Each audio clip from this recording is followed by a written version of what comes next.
Hello, everyone, and welcome to another episode of Dev Diaries. My name is DJ Lipscomb, aka Patch Notes.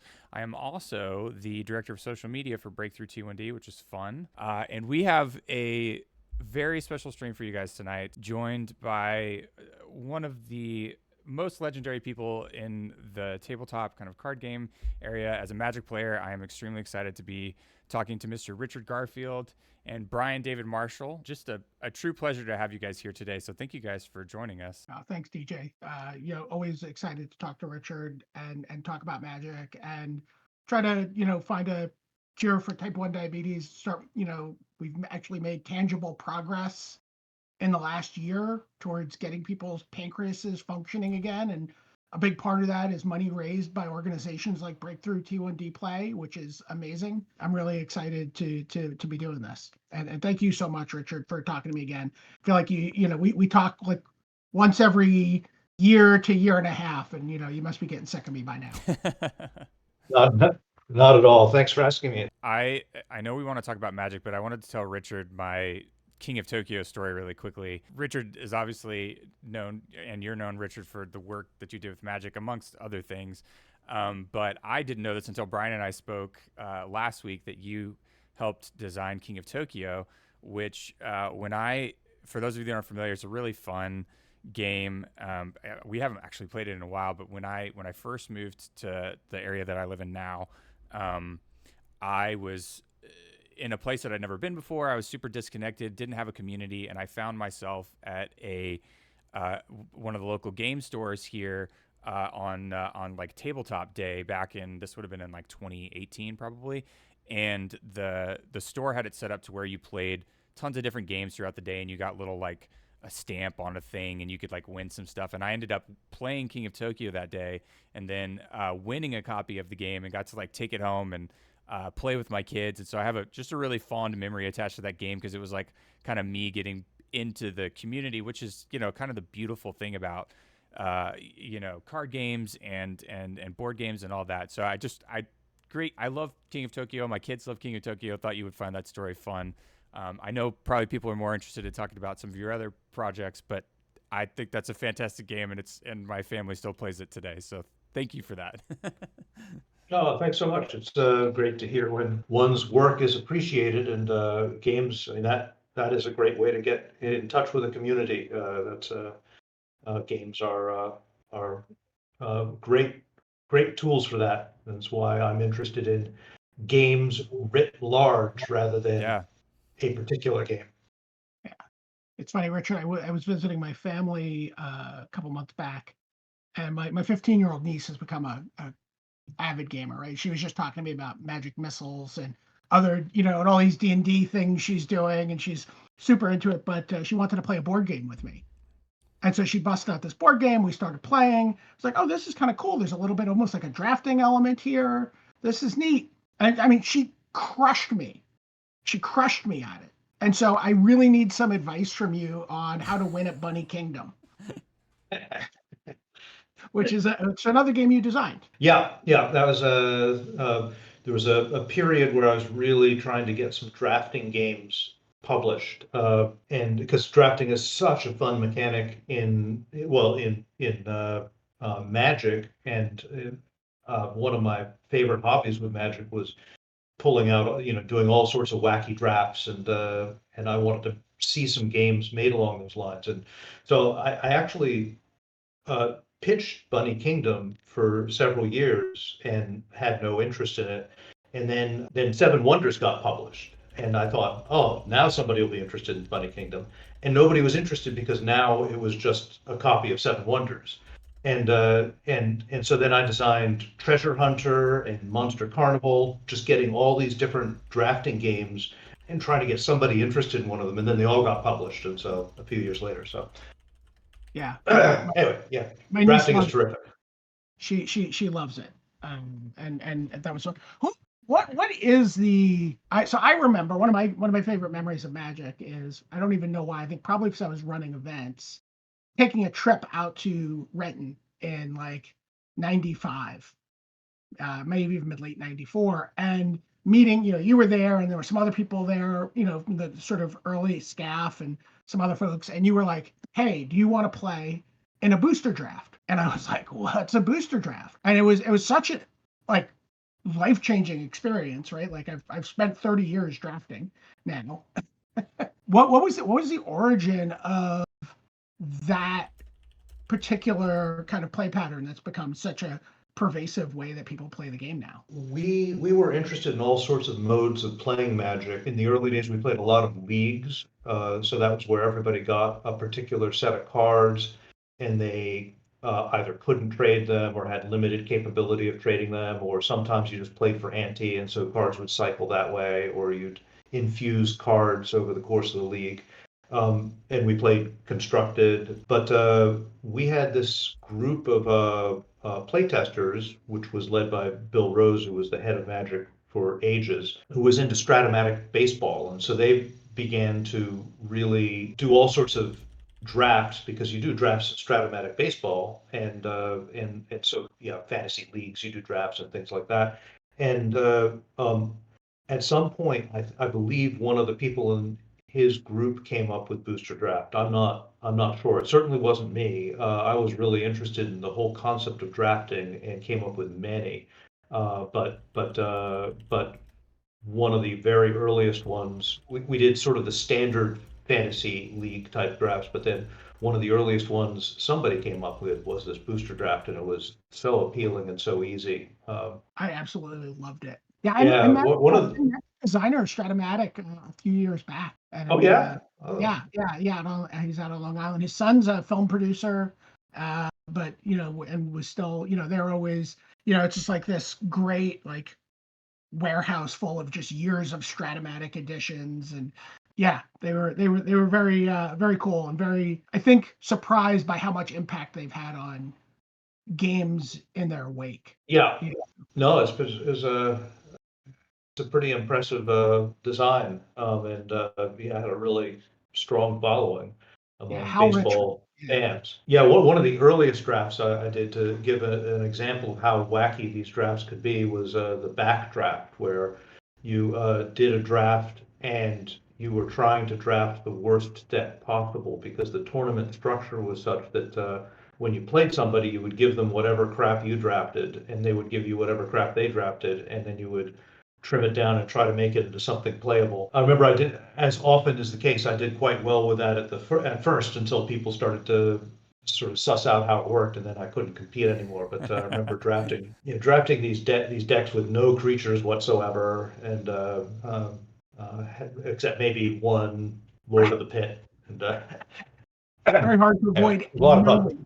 I couldn't get away with that after drafting a couple times. Yeah. I remember at Pro Tour 1, there was some sort of draft format which involved like stations. I just remember there was a lot of different like attempts to create that limited format before I guess draft finally took over. I mean, we always played sealed deck. Yeah. But Yeah, sealed deck was one we played a bunch. One of the interesting things in those days also was this decision as to whether you drafted land or not, or whether you just added to your deck. There was a period of time where you would have to make this decision: do I want to get whatever, that fireball or another mountain? But pretty early on that went one way. But I don't think either is intrinsically better, but the way the product began to be made, it made more sense to have it so you could add whatever land you needed. Also, people were a lot less. People became progressively less tolerant of not having enough land. So for me, I mean, back in the day when the game was first prototype, we might not play cards for several turns, and that would be unacceptable and uncompetitive, certainly shortly after the game was made. But to me and my friends, that was like playing gin. it's funny. I remember would become obsessed with drafting, and we would do, I have my unlimited starter box here. There's no cards in it, sadly, but we would take a starter box, and we would sit down around a table, Grand Melee style, and then we would draft starters. And in this case, you did have to draft land, and it was what we called Anaconda.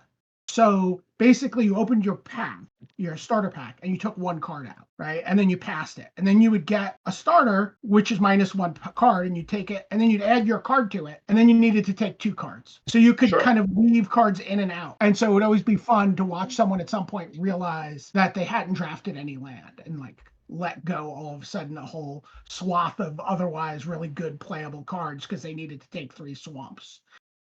Yeah. So Yeah, I kind of enjoyed that. I've never played what you're describing, but I did enjoy that aspect of drafting land as I don't know, it gave you some hard decisions. Yeah. No, exactly. I'm really curious. 'Cause I know you were always a big advocate for the Pro Tour and for Magic being a competitive game. And just like I have all sorts of props with me today. So this is I the love the invitation props. to Pro Tour 1 that went out in the mail for people. You just had to dial in if you weren't otherwise invited. There was like a radio. No one even knows what radio is anymore either. But it was you would dial in to get an invite to the Pro Tour. I'm curious why it was so important at that time to demonstrate the things that the Pro Tour demonstrated for Magic. The Pro Tour worked spectacularly for what it was supposed to do. I don't think it's the only strategy. Like we could have taken some other paths, but this seemed like a really natural one. We knew that Magic could be played seriously and scientifically, and I personally love serious gameplay.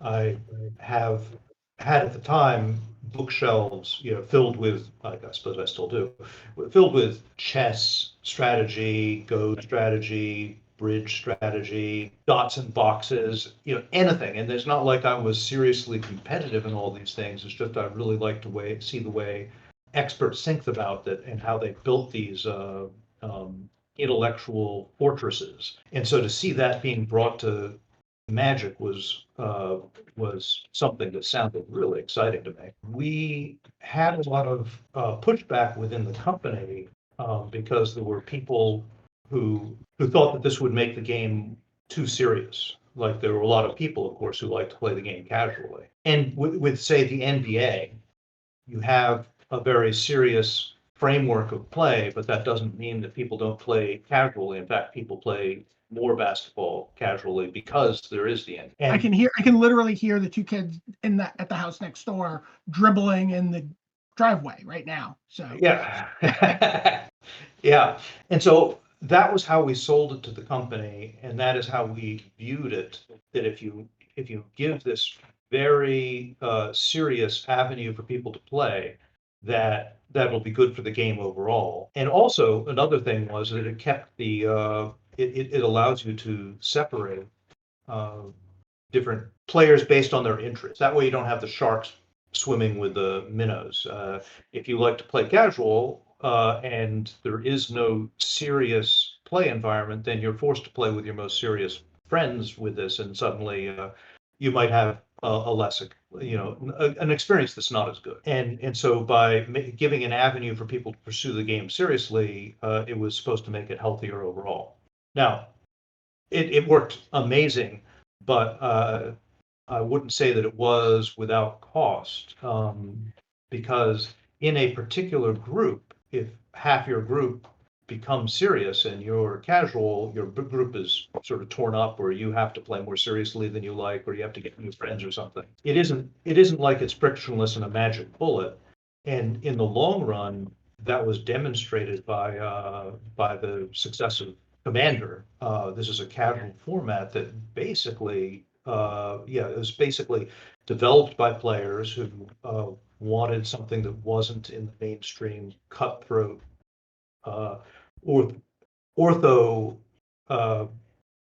version of the game. I love that. I like it when players take responsibility for their environment and develop versions that they like to play. Yeah, I mean that just has to be amazing for you to also have I always think about this, this idea that at some point you're like, how do we solve this problem of a quick casual game? And and then 30 years later there's a $7 billion global industry, And people are inventing their own formats, and people are creating little weird sub games. Like, I don't know if you've seen Dan Dan or anything like that. It's like a format where people have a curated single deck.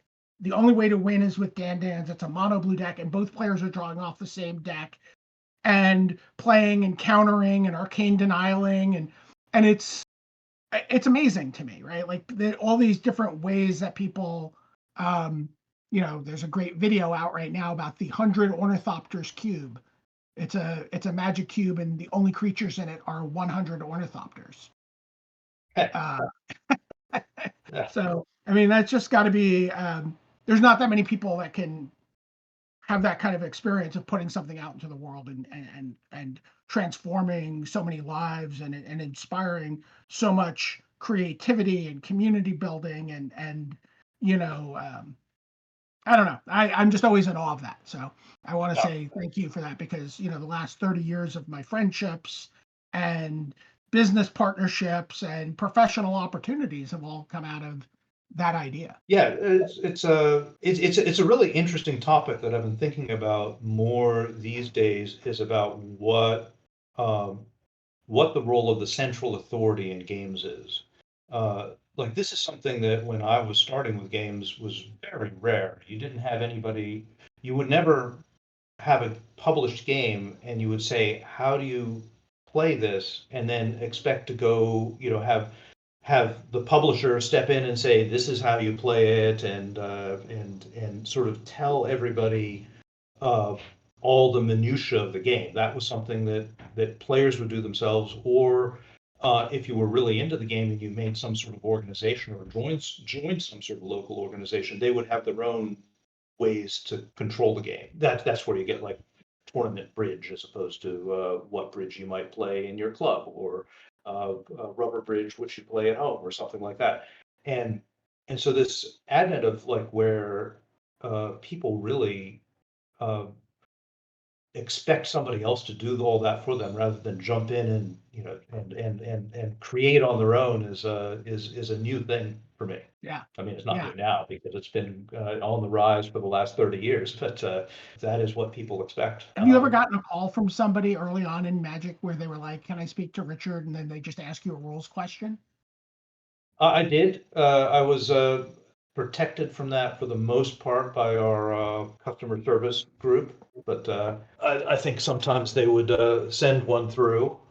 And then sometimes it actually worked the other way. One of the amusing things, the rules, it took us a long time before we got the bugs out of the rules. And there were so many confusing areas of it that when we were doing rules fixing in the early days, one of the things we would do is like a question would come up and they say, I don't know how this works. Let's call customer service. And they call customer service and see what Wizards of the Coast customer service would answer. And they would use that as a starting area for what people would think, right?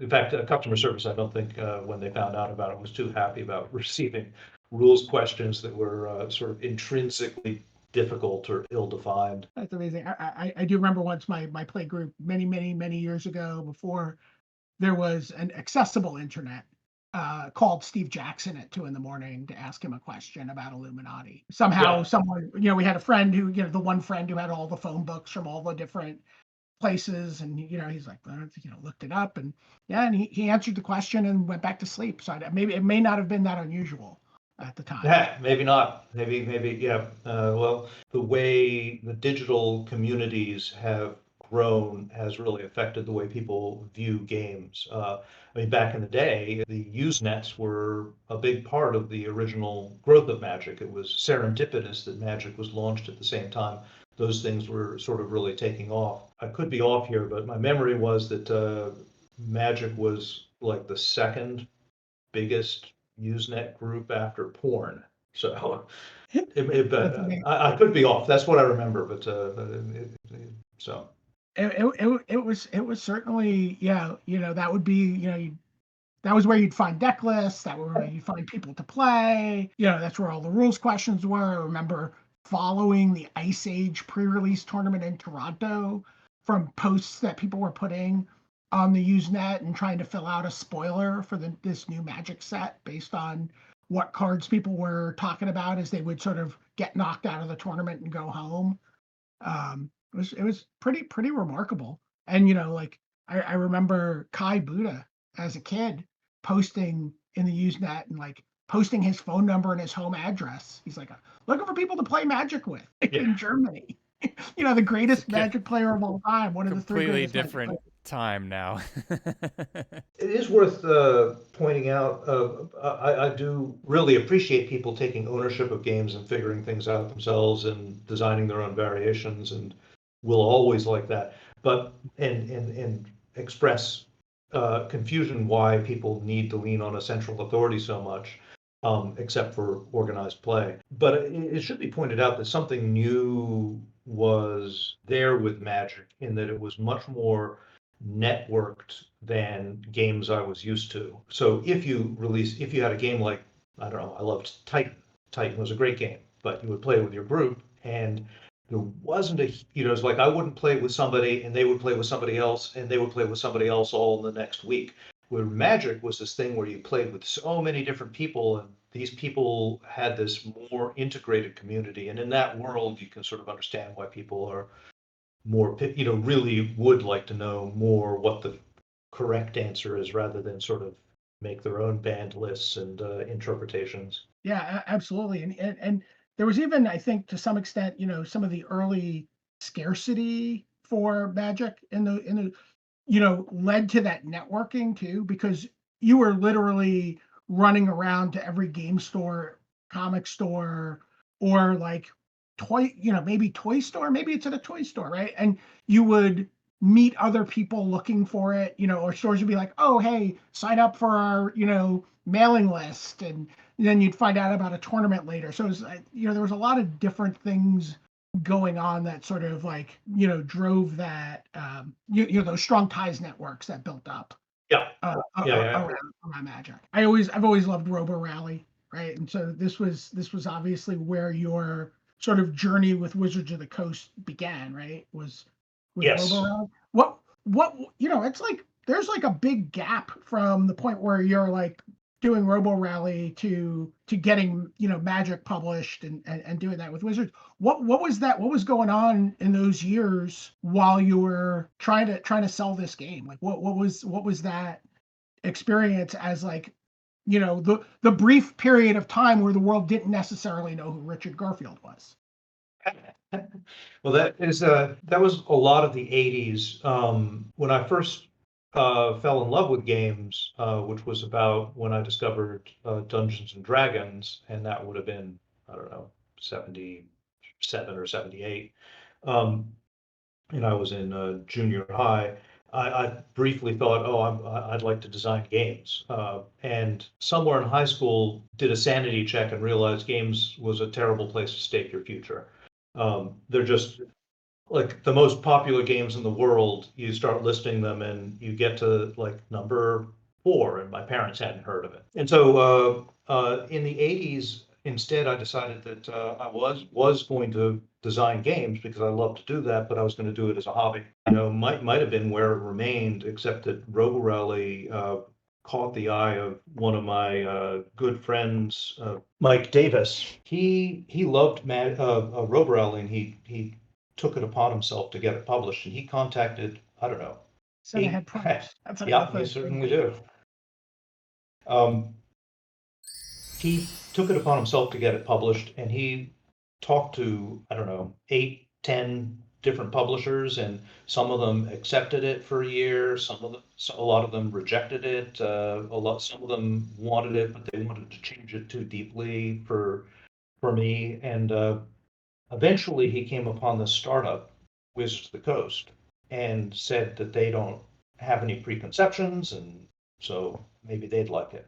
And Peter Adkison, head of Wizards of the Coast at the time, was interested in it, but it was more than they were planning to publish. They were set up to do role-playing books, so pretty much just a book publisher. And they asked for something that was cheaper, and he wanted something that could be played fast because he wanted it to be played while you're waiting in line at conventions. And this is where this epiphany for Magic came from a week later or so. It came to me out of nowhere, this idea that not all the players had to have the same equipment. And it's one of the few eureka moments I have. Most of my design is by evolution. And in fact, this concept, I can see the roots in it in other things afterwards, but it wasn't consciously there, like Stratomatic baseball and things like that. But but he had been looking for something cheaper, and when I presented Magic to him, it was clear that it wasn't cheaper than Robo Rally, but it was such an exciting idea that he sort of floated a new company and sold more stock in order to get it done. And after it had been out 1 year, I left academics and went into game design full time.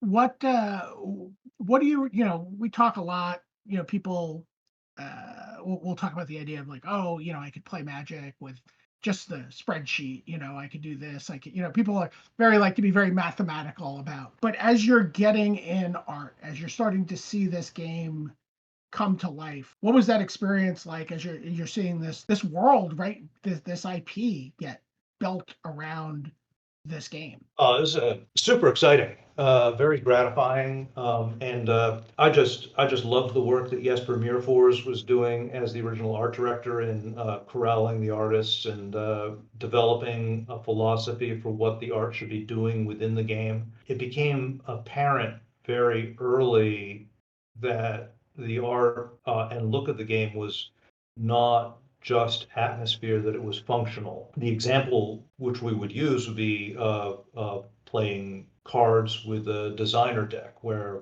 I don't know, the king is a whale or something like that.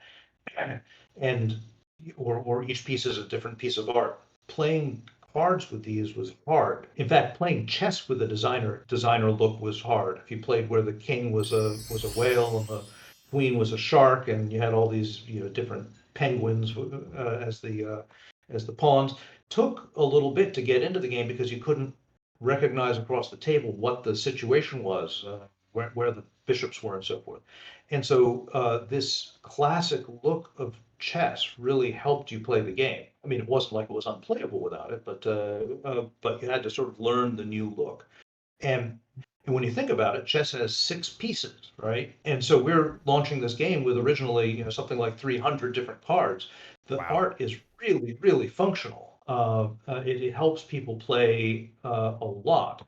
And we began to emphasize sort of trying to get a look that was a little more iconic because of that, where you could glance at something and recognize it rather than having all the red cards, for instance, be bathed in flame, where you might not be able to tell across the table. You were trying to get something where pieces were distinctive from each other. And in fact, this became so important to me that in playtesting Arabian Nights, I was getting some playtesters to put together cards, and I told them that I didn't have art for it because I was busy teaching math class, but that they had to get some art. They said, well, where are we going to get art? And I said, I don't care what art you use, just use clip art.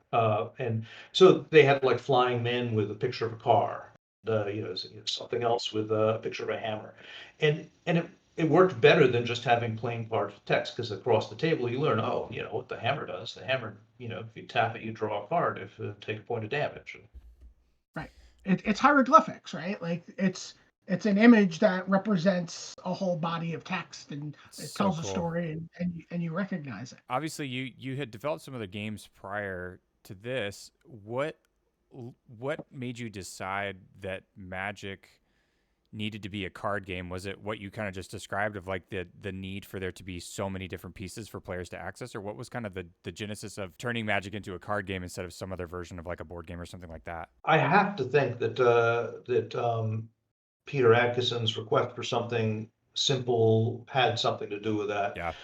I had the roots for Magic in other games I've been working on, not mechanically so much as the flavor of Magic sort of fell into place once I began to think about it in terms of a Wizard's Duel. Because I had been developing these sort of series of magical board and card games. I've always loved cards, Mm. and that love over time has only grown.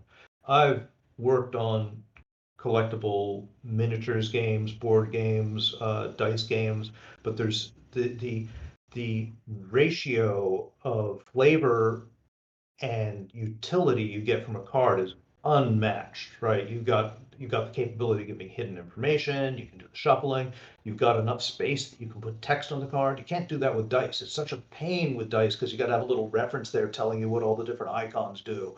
Yep. Or ridiculous 8-point font, 6-point font on the dice or something like that. Cards is just so it's probably largely luck about this whole way this thing lined up, but in retrospect, cards is just such a platform for trading element games. That's fantastic. I mean, it's just I played Pokemon primarily growing up, which really even that was a result of the success of Magic and was a Wizards game for a long time.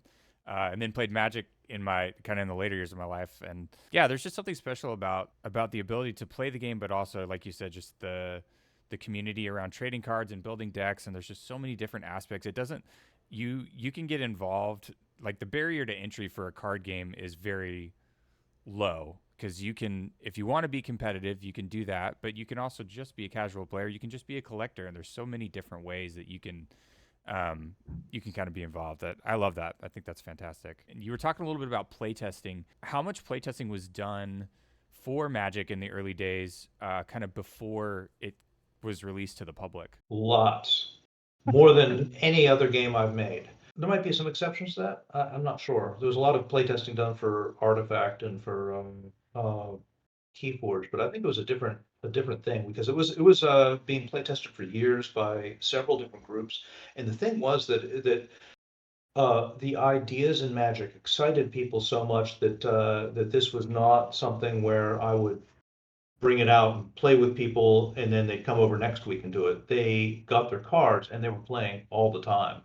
And the longer it was out, the more they were doing with it. They were creating drafts, they were creating leagues, they were it after the game had been around a bit, starting to make their own cards and give them to me as possibilities for the game proper. So when the game came out, it had been play tested by lots of people for just I don't know how many human hours it would have been, but it was tested a lot.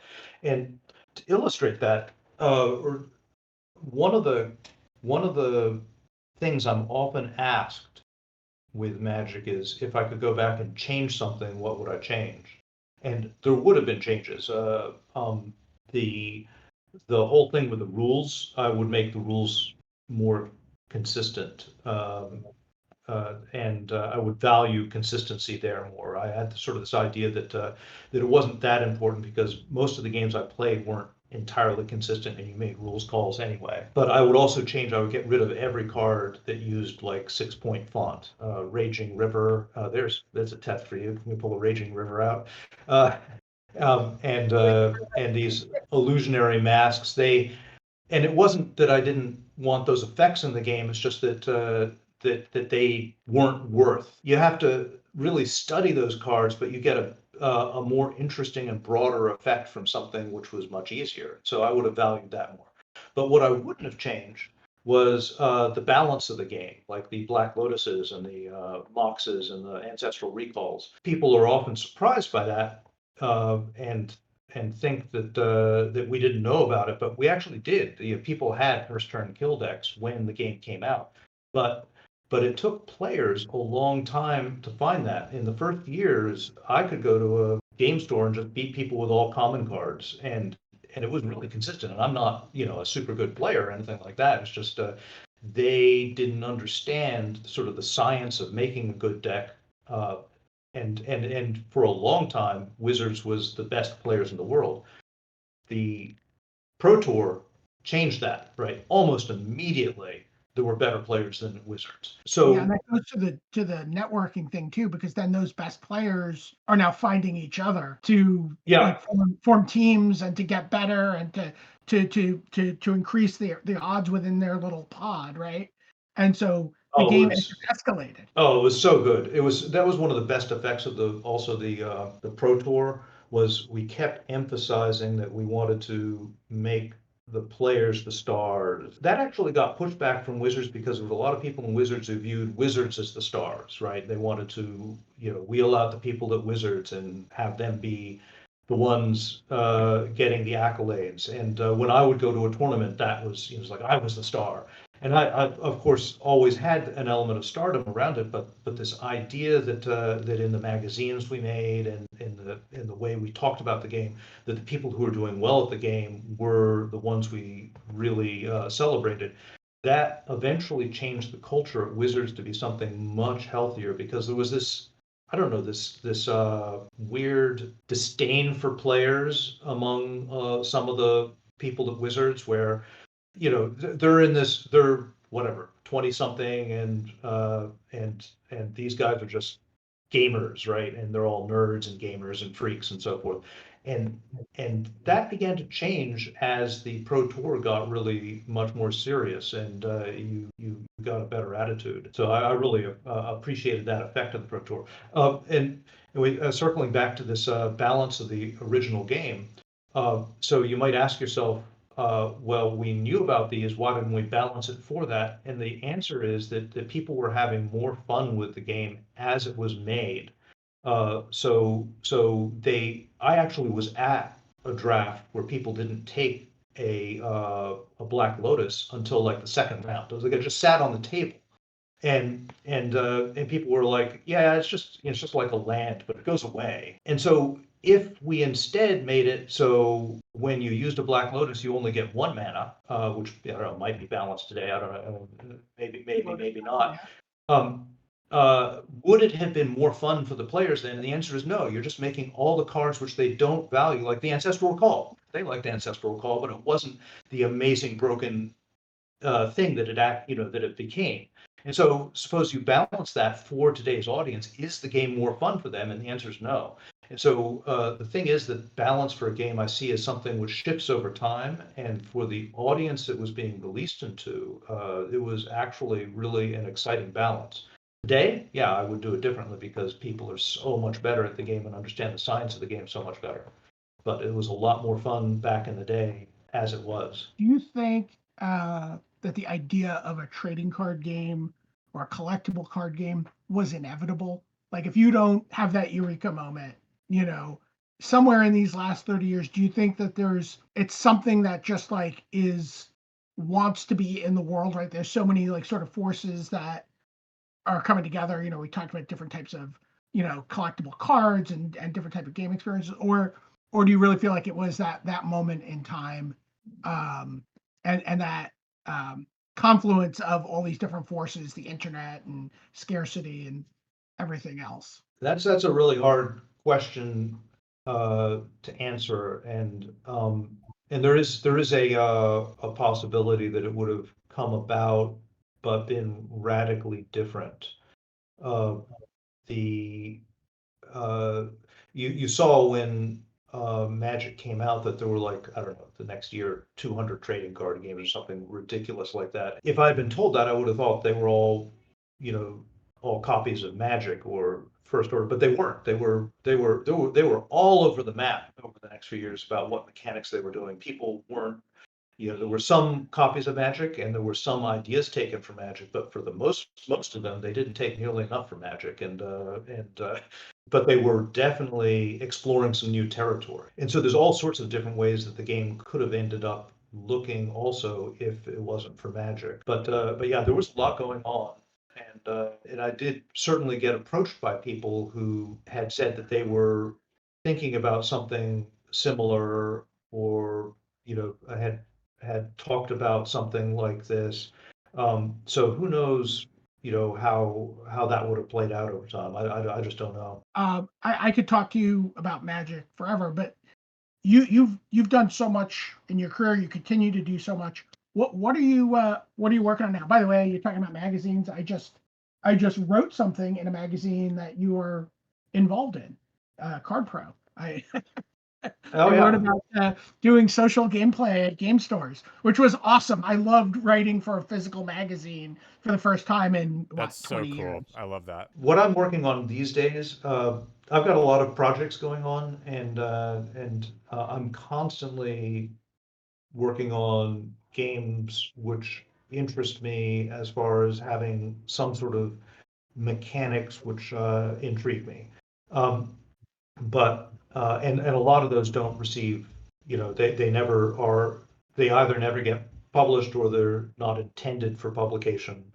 They're more intended just as exercises for myself. I would guess that for every game I have published, I don't know, designed 50 other games. I mean, when I say that, of course, I'm not saying 50 publishable games, because if they were Sure. publishable, they would be published, but 50 games that I have entertained myself or my friends with. So the games I'm currently working on, there's two digital games, Vanguard Exiles and Chaos Agents, which are both in what amounts to early release. One of them's on Steam, one of them's on Popularium, and it can be searched for and joined. The games are both auto battlers, and the reason I'm really interested in auto battlers is because I'm very much interested in what the computer can bring to gameplay, but for a long time I've been interested in why the games on the computer were often so far from the experiences I had with table games. So this struck me probably back in the 90s when I was playing Quake and then finished playing Quake and then played online Scrabble. And it was like it was hard to even consider them as being in the same using the same descriptor games. And so for a long time, games that were closer, that gave me that paper game feeling, that tabletop feeling, were pretty rare.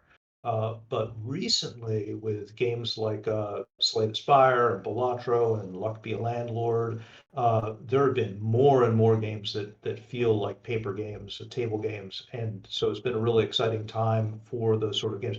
And one of them has been this auto battler genre, where you do something like you draft an army and then you sit back and you see how it fights. And I think this is just there's so much you can do with this when you begin thinking about it in its most elemental terms. And just recently I began to think, in some sense, Roborel is not a battler.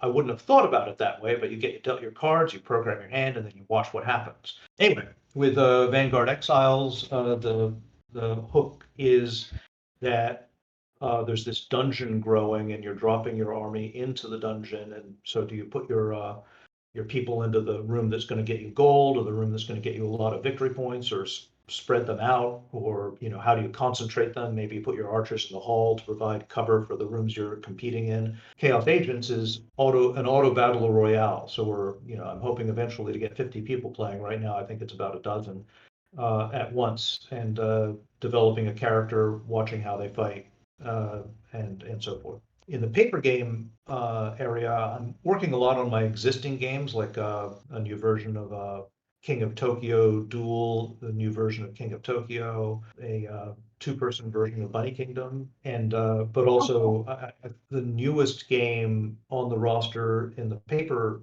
area is Final Titan, which is sort of either it's in Kickstarter now or going to be soon, and it's a game I did with the guys who did Mind Bug with me. Mind Bug is a really exciting game. You should check it out if you. One of the most mentioned games to me when talking about game design, talking about different styles of gameplay. It always comes up. Yeah, People, yeah, it is a beloved game. yeah. I have one of the benefits of working on Mind Bug, which is that I can talk about the brilliance of its design, because the key innovation there, the idea that twice during the game you can play your Mind Bug and steal your opponent's play. So I try to play this creature, you can Mind Bug it and take it from me. So that just immediately adds this layer of strategy. This was come up with by Christian Kudal, and it was this idea that got me involved in the project. And he's been a great person to work with. And we've been working on Final Titan together, and it's this kind of crazy free-for-all dice chucking game where you are competing a set of heroes that you drafted against one another. Yeah, looking forward to people trying that out. There's an area of games that we're undoubtedly in a golden age of games. This is just such a great time to be involved with this. I almost don't want to call it a hobby because like movies is a big industry. You don't call it a hobby. It's a um, and uh, but one of the things you get with this amazing breakthrough uh, popularity of games is you get these list of rules you follow to make a good game, and oftentimes those rules don't leave games that I would consider excellent out in the dust, like Titan, which I mentioned. An amazing game would never have gotten published today because it has player elimination. It lasts 20 hours sometimes, and has lots of rules and so forth and so on. And so one of the games which doesn't fit in this list are games with a lot of luck that have enough skill that you feel like you've got some agency, but a lot of people are involved, enjoy it just because they want to see what the hell happens and sort of take this crazy journey. And so that's what Final Titan is about. I will subscribe to whatever updates there are on Kickstarter for it. Yeah, those both sound very exciting. And now I've never played Mindbug, so I'm gonna have to go check that out now. So I was looking at it while you guys were talking. It looks very fun. I'm excited to try it out. Surprisingly, Mindbug is very scientific. There's a and so there's a lot of luck in Final Titan, but Mindbug, it feels like the better player is going to win a lot, and there's a lot of head games in it. It's a really it's a great framework for a game, and it is a single deck game. There's a bunch of different decks you can get, but and you can in fact construct your own deck by mixing them up. But it's not a trading card game, not a living card game. One of the things Richard talked about earlier was the power of games. Yeah. And there is a game out right now which one of the members of the advisory council for Breakthrough T1D play Yeah. led the development of. Can you talk about that real quick and just tell people about this, because it's kind of amazing. It is amazing. Sam Glassenberg, he does a lot of development, and Richard, you'll appreciate this because it's kind of a niche for the space, but he develops a lot of games that are specific for like medical training and things like that.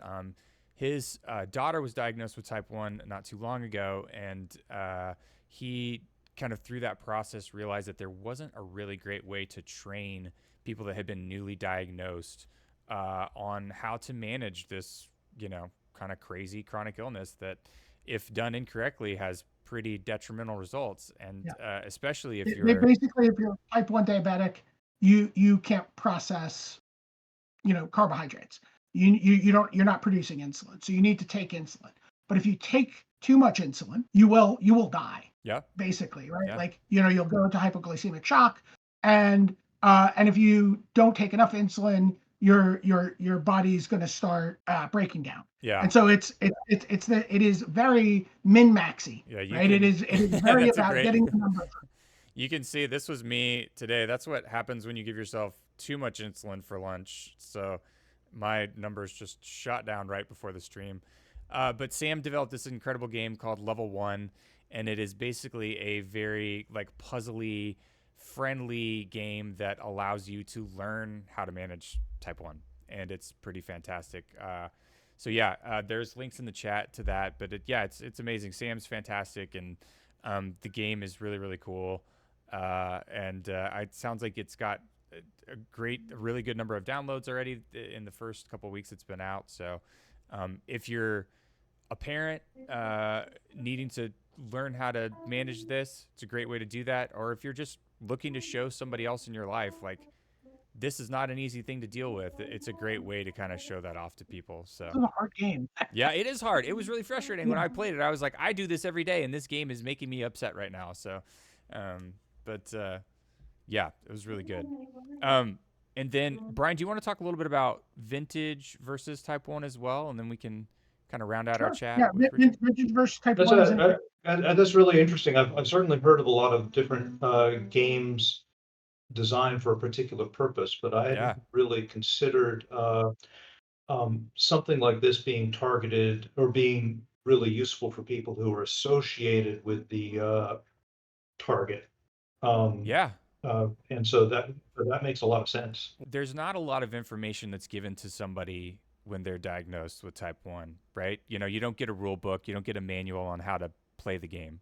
And so having something like this that's like interactive and visual and even challenging is really nice. And then there's no consequences if something goes wrong, right? You have this learning environment where you're essentially kind of beta testing what it's Yeah. like to do stuff, and in a way that is gamified, so you can kind of learn and retain the information in a way that maybe you wouldn't learn if somebody did just literally hand you a big book on kind of how to manage your Type One. So yeah, I think it's fantastic. I'm so stoked that Sam was able to put that out, and definitely recommend people check it out, even if it's just for educational purposes. We talked a little bit about Artifact, right? And this was a pretty big game, and I would say not a ultimately not a huge success. I'm curious what that experience is like, what you learned from that, and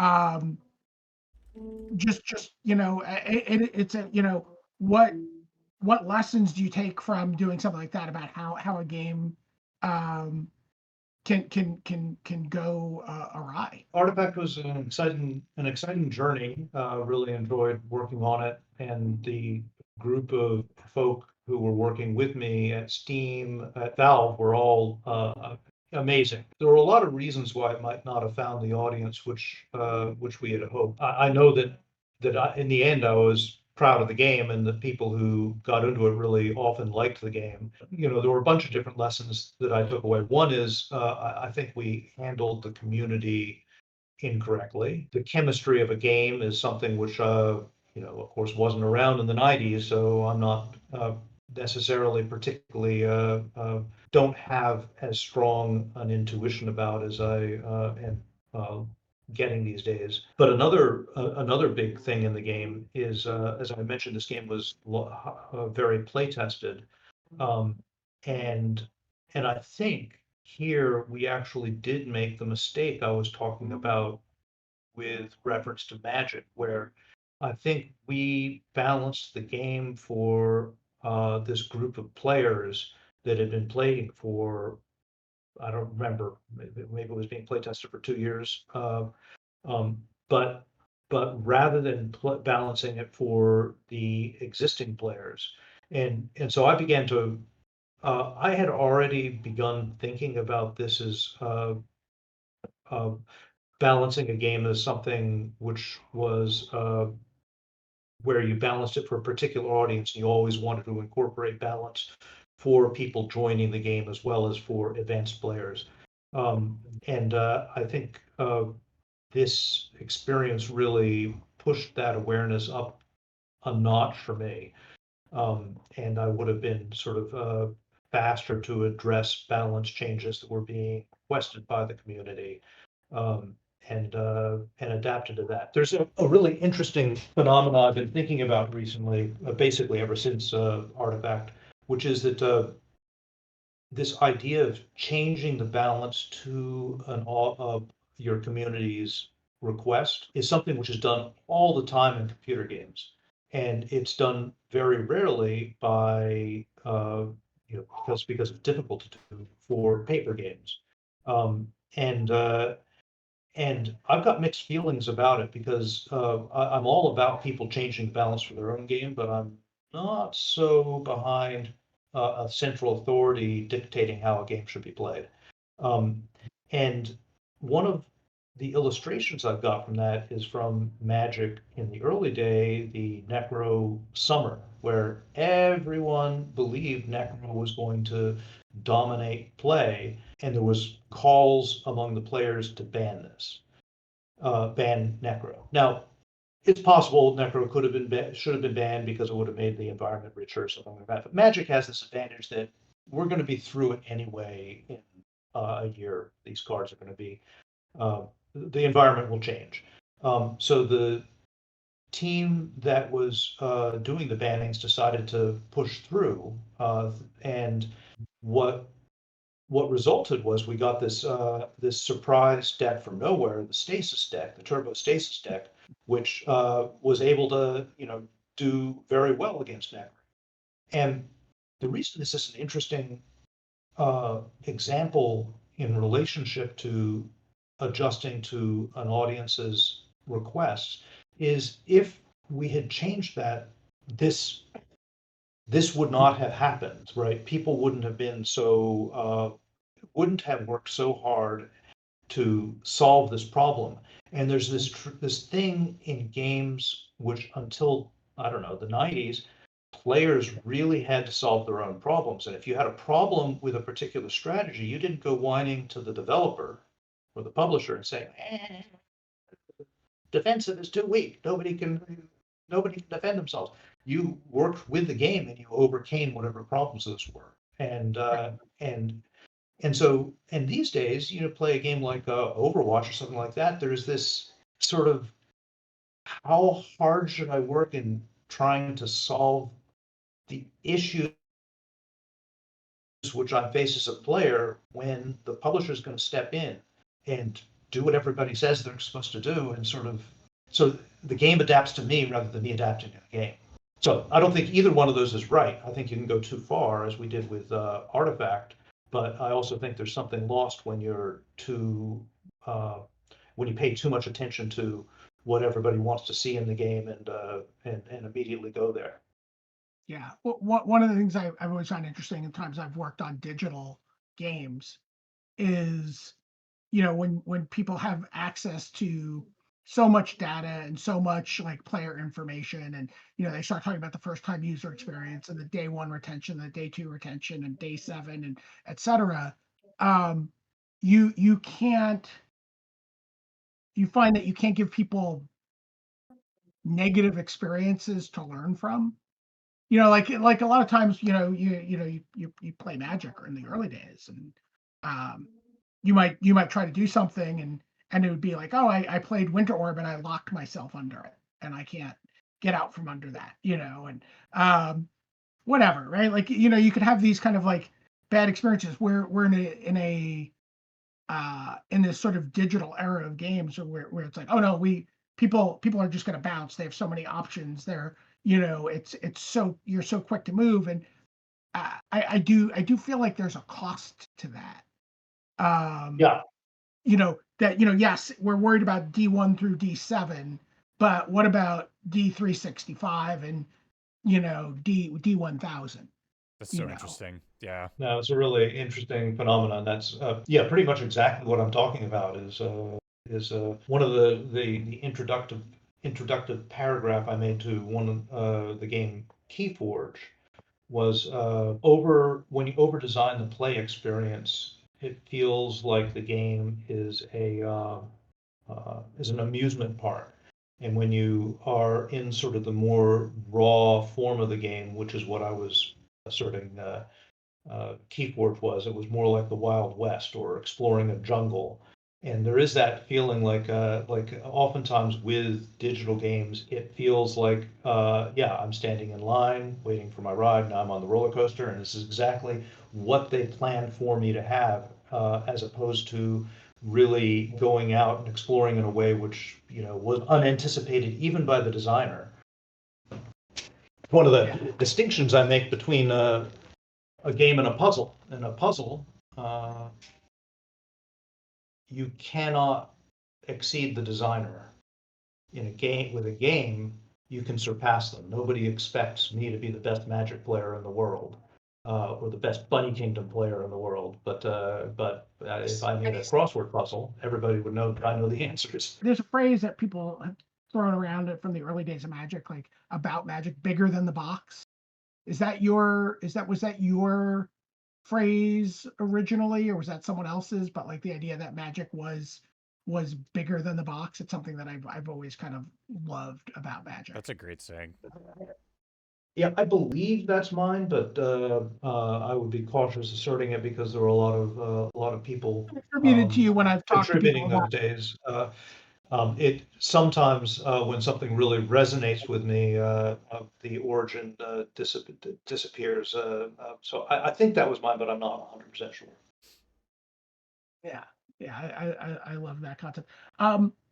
Going back again to early days, and something even I know still is played within the Wizards offices is a game that you're associated with is Turbo Hearts. Yeah, And yeah.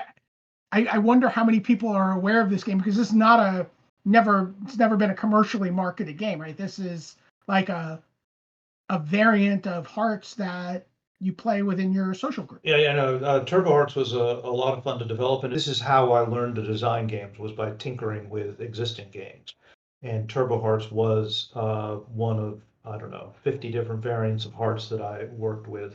And some of the concepts I added were from other places, other ones I came up with from scratch. Turbo Hearts in particular we had some Chinese graduate students at, in the math department, and there were some concepts within Turbo Hearts, within the Hearts they played, which were adapted to Turbo Hearts. The exact mix and some of the mechanics are uniquely mine, but it definitely has some traditional counterparts. Uh, One of the other less that one, you can look up the rules. Anybody who likes playing traditional games, I would encourage you to try. It's a lot of fun. There's a lot of really cool traditional card games out there. One of my games, which was less successful, but it was published, less successful as far as getting a following, was Complex Hearts, and that was Hearts which was scored on the complex plane.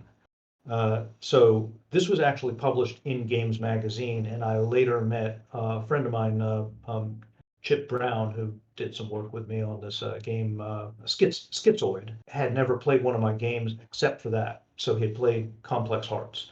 And Complex Hearts, so I think the hearts were each worth 1 point, but the queen was worth 13 imaginary points, 13i, and then the 10 of clubs multiplied your score by 2i, so it doubled and rotated your vector, and and the jack of diamonds was minus 10 or minus 10i, I forget what, and so then you would get this sheet of graph paper, and everybody would try to stay as close to the origin as possible. An example of the range of designs I've made with hearts.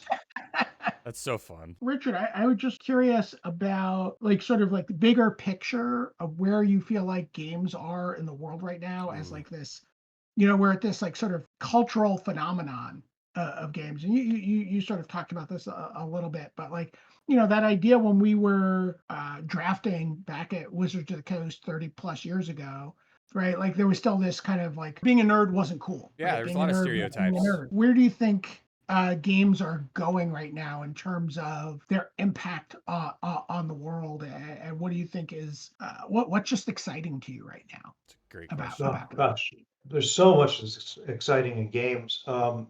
I think games are reshaping so many things.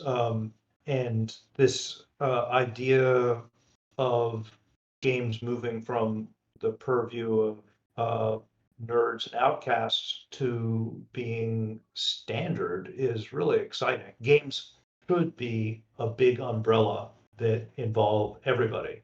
And you sort of understand that in that historically, certainly sports are huge among a very broad category of people, and sports are games, but people don't really think of them that way. But people talk about them that way. That's like one of the reasons why people people talking about sports as exciting is because of this sort of game analysis they're doing. And so it's never been far, but it's never been appreciated. You go back to like ancient Rome and Egypt and all these uh, old uh, civilizations, and they played lots of games. For whatever reason, they weren't recorded, right? You can find the game pieces, but they weren't, I guess, important enough to write about. We don't know how these rules were. What they what rules there were. So much from our game, historically has been lost. But now we've got this sort of cultural understanding that's worldwide, and it just feels like the cross breeding between games and game ideas is bringing about new and exciting things every day. So it's and tying it into education. It's like when I first ran into Dungeons and Dragons in junior high, um, I was just the impact that games could have had on education blew me away. I thought that was like the clearly the most underutilized tool in education. Oh, So I think it is yeah. more than just uh, its entertainment value. I think it's a really big cultural advancement. I designed a D&D game similar to what the level 1 app is doing in like a virtual, the virtual sense, but there's another streamer on this channel that that's part of like the Breakthrough T1D play team, and he and I got together and created a D&D game that basically helped people understand what it was like, with certain checks and things like that. So I love the idea of using D&D for things that you wouldn't normally think it would be used for. D&D is just a wonderful storytelling activity in general, but to be able to add that educational piece into it is really fun. So I love that you mentioned that. That's really cool. Yeah, role playing is crazy. It's what started it all for me. Is just the possibilities that lay out. It feels boundless, and is certainly supporting that supposition. Thank you so much for involving me. It's really you've got a great cause, and wish you all the best of luck. It's always fun to talk with you. So thanks. Yeah, it was great to see you, Richard, and thanks so much for joining us this morning. Everyone should go play some games. Go to a store, support your local game store, go play some games.